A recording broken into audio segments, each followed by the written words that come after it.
الحمدللہ وحدہ والصلاة والسلام علی من لا نبی بعدہ۔ سامعین السلام علیکم ورحمۃ اللہ وبرکاتہ۔ سامعین، جیسا کہ آپ جانتے ہیں کہ تمام جسمانی اور روحانی بیماریوں سے شفا حاصل کرنے کے لیے ہمارے لیے قرآن کافی ہے۔ ہم قرآن سے مدد لیتے ہیں، قرآنی آیات سے مدد لیتے ہیں۔ قرآن سے مختلف امراض سے چھٹکارا حاصل کرنے کے لیے ہم وظائف کا انتخاب کر کے آپ کی خدمت میں پیش کرتے ہیں۔ اسی طرح تعلیمات نبوی سے یعنی احادیث سے ہم دعائیں بھی بتاتے ہیں۔ اسماء الحسنہ سے اللہ تعالیٰ کے مبارک ناموں کے ذریعے ہم مختلف بیماریوں کا علاج بتاتے ہیں۔ آج ہم شوگر کا علاج بتائیں گے قرآن سے۔ شوگر کا مرض تیزی سے بڑھ رہا ہے، پاکستان میں بھی، ہندوستان میں بھی، ایشیائی ممالک میں خصوصاً یہ مرض تیزی سے بڑھ رہا ہے۔ اللہ تعالیٰ شوگر کے تمام مریضوں کو مکمل صحت عطا فرمائے، شفا عطا فرمائے۔ خوراک کا متوازن نہ ہونا یہ اسپیشلی شوگر کے مرض بڑھنے کی سب سے بڑی وجہ ہے۔ بہرحال اور بھی وجوہات ہیں، یہاں پہ اسباب کا ذکر کرنا ضروری نہیں ہے، ہم اس کے لیے صرف وظیفہ بتائیں گے قرآن سے۔ یقین کے ساتھ کیجئے گا، قرآن کریم پہ خوب یقین کریں اور قرآن سے خوب فائدے اٹھائیں۔ جس قدر یقین پختہ ہوگا اللہ تعالیٰ اتنا جلد نتیجہ عطا فرمائیں گے۔ اس سے پہلے کہ وہ وظیفہ بتاؤں اور اس کا طریقہ بتاؤں، اس کی مقدار اور وقت بتاؤں، ہمیشہ کی طرح درخواست کروں گا کہ آپ خود بھی قرآن کریم پڑھیں، اپنے بچوں کو بھی صحیح حروف کے ساتھ قرآن پڑھائیں۔ قرآن کریم کی ایک آیت مبارکہ کا پڑھنا 100 رکعت نفل پڑھنے سے زیادہ افضل ہے۔ علم کا ایک باب سیکھنا 1000 رکعت نفل پڑھنے سے زیادہ افضل ہے۔ اپنے بچوں کو قرآن کی خوب تعلیم دیجیے۔ آن لائن کلاسز کے لیے، علاج معالجہ کے لیے آپ ہم سے رابطہ کر سکتے ہیں۔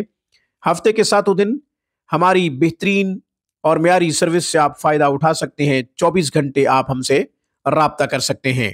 شوگر کے مرض سے نجات حاصل کرنے کے لیے قرآن سے وظیفہ بتاؤں گا، اس کے ساتھ مسواک بھی ضروری ہے، مسواک کرنا بہت ضروری ہے۔ نبی علیہ الصلوۃ والسلام نے فرمایا السواق للفم مطہرۃ مطہرۃ، دونوں لفظ موجود ہیں کہ مسواک جو ہے منہ کو پاک کرنے کا آلہ ہے۔ مسواک کے بہت سے فضائل علماء کرام نے تحریر فرمائے ہیں، محدثین نے بھی بہت سی اس کی فضیلتیں بیان کی ہیں۔ سب سے بڑی جو فضیلت ہے وہ یہ کہ جو شخص مسواک باقاعدگی سے کرتا ہے اس کا خاتمہ ایمان پہ ہوگا۔ سبحان اللہ، ایمان محفوظ لے جائے گا، ایمان صحیح سلامت لے جائے گا۔ آج کل یہی تو سب سے بڑا مسئلہ ہے کہ ایمان سلامت لے جائے کوئی اور اس کا خاتمہ ایمان پہ ہو جائے تو وہ کامیاب ہے۔ اولئک هم المفلحون، جن کے لیے کہا گیا ہے تو وہ شخص ان میں شامل ہو جائے گا جو اپنے ایمان کو صحیح سلامت لے جائے گا اور ایمان کی حفاظت رکھے گا، اور جب دنیا سے جائے گا، اللہ کے پاس جائے گا تو ایمان محفوظ حالت میں لے جائے گا، وہ شخص کامیاب ہے۔ تو جو لوگ مسواک باقاعدگی سے کرتے ہیں، علماء نے لکھا ہے کہ ان کا خاتمہ ایمان پہ ہوگا۔ تنگ دستی، غربت کا سامنا نہیں کرنا پڑے گا، یہ بھی بہت بڑی فضیلت ہے۔ جو مسواک کرتے ہیں اللہ تعالیٰ ان کو خوشحال زندگی عطا فرمائیں گے۔ رات کو سونے سے پہلے مسواک کرنا ہے۔ اب میں وظیفہ بتا رہا ہوں اور اس کا طریقہ۔ رات کو سونے سے پہلے مسواک کرنا ہے، پھر فجر کی نماز کے لیے جب آپ اٹھیں تو سورہ یونس کی تلاوت کریں۔ سورہ یونس پارہ نمبر 11 میں ہے، اس کی تلاوت کریں اور پانی پہ دم کریں۔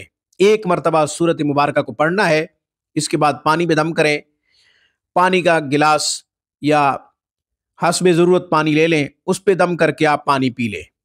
یہ عمل روزانہ کریں، باقاعدگی سے کریں، اس نیت سے کریں کہ مجھے اس مرض سے نجات مل جائے۔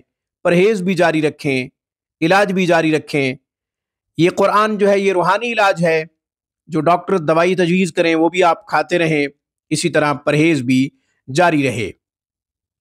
ہم نے یہ دیکھا ہے کہ جب لوگ روحانی علاج کر رہے ہوتے ہیں تو ڈاکٹروں کا علاج چھوڑ دیتے ہیں، ادویات چھوڑ دیتے ہیں یا پرہیز چھوڑ دیتے ہیں. یہ جہالت ہے، سراسر غلط ہے، اور یہ غلط فہمی ہے کہ ہم جو ہے علاج چھوڑ دیں.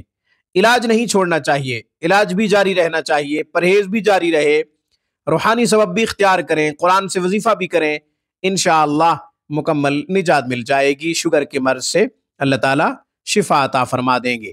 آج کی گفتگو میں بس اتنا ہی. اقول قولی ھذا واستغفر اللہ، وآخر دعوانا ان الحمد للہ رب العالمین.